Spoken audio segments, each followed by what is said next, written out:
여러분, 한 나라의 지도자를 세우는 일은 너무나도 중요합니다. 왜냐하면 어떤 지도자가 세워지느냐에 따라서 그 나라의 운명이 결정된다 해도 과언이 아니기 때문입니다. 지금 우리나라는 최고의 지도자인 대통령을 뽑는 일에 많은 관심이 쏠려 있습니다. 대통령 선거가 채 3개월이 남지 않았죠. 과연 누가 대통령이 될 것인가? 그리고 새로운 대통령은 우리나라를 어떻게 이끌 것인가? 그런데 여러분, 세상의 지도자만큼이나 하나님 나라의 지도자도 중요합니다. 오늘 본문을 보면 제자들이 사역을 하러 나갔다가 돌아와서는 예수님께 보고를 합니다. 예수님은 그런 제자들을 데리고 벳세다로 가십니다. 아마도 사역으로 지치고 피곤한 제자들을 쉬게 하시려고 그렇게 하신 것 같습니다. 그런데 사람들이 어떻게 알았는지 예수님을 따라왔고 예수님께 몰려왔습니다. 예수님은 몰려오는 사람들을 물리치지 아니하시고 맞이하셨습니다. 예수님은 많은 사역으로 영육간에 피곤하셨지만 쉬지 아니하시고 다시 사람들 앞에 섰습니다. 그리고 그 유명한 오병이어의 기적을 베푸십니다. 예수님이 그렇게 하신 이유는 다음과 같습니다. 마가복음 6장 34절에 예수께서 나오사 큰 무리를 보시고 그 목자 없는 양 같음으로 인하여 불쌍히 여기사 이에 여러 가지로 가르치시니라.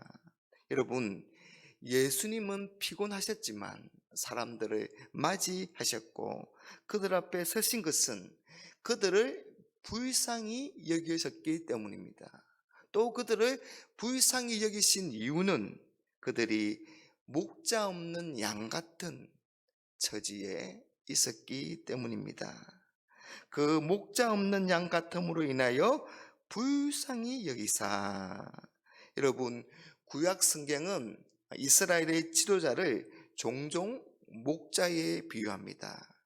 그런데 예수님 당시에 이 팔레스타인은 로마의 통치하에 있었고 또한 분봉왕인 헤롯의 다스림을 받고 있었습니다.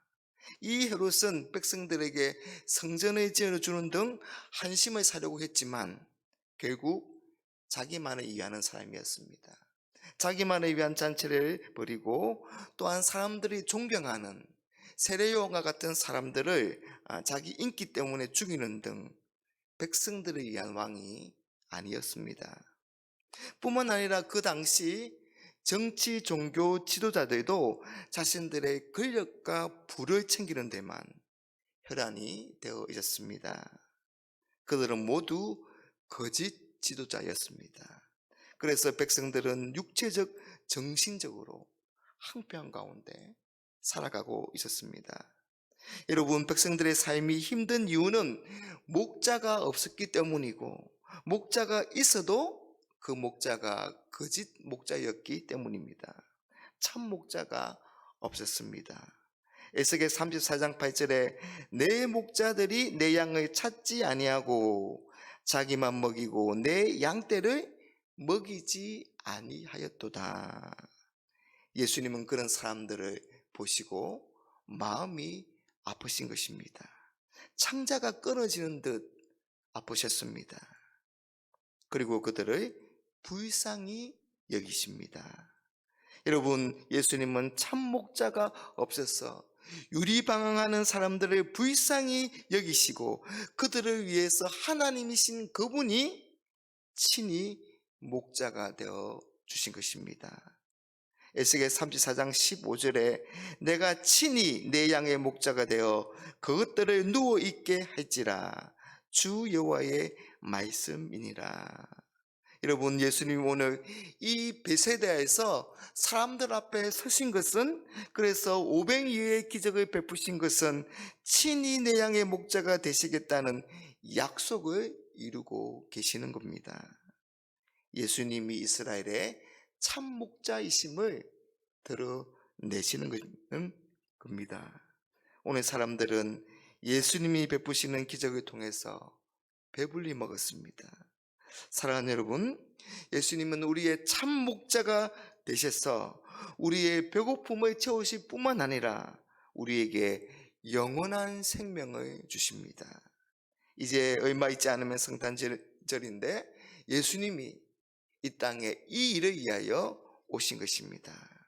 사랑하는 여러분, 우리를 불쌍히 여기시는 우리의 참 목자 되시는 예수님을 우리의 목자로 삼고 그 예수님의 음성을 듣고 그 예수님의 음성을 따라가는 그 예수님의 인도함을 받는 우리 모두가 되시기를 바랍니다. 또 하나의 교훈은 예수님은 우리가 목자로서 또한 살기를 원하십니다. 예수님은 오늘 참 목자로서 이 오병이어의 기적을 베푸시면서 우리가 세상의 목자가 되어야 된다, 그렇게 말씀하십니다. 오늘 13절 말씀에 예수께서 이르시되 너희가 먹을 것을 주라 하시니, 오늘 너희가 먹을 것을 주라 그렇게 말씀하십니다. 여러분, 예수님은 장정만 5천 명이나 되는 사람들을 제자들에게 너희가 그들을 먹이라 그렇게 말씀하십니다. 그러나 제자들은 이 일을 할 수가 없습니다. 이렇게 많은 사람들에게 음식을 주는 일은 불가능합니다.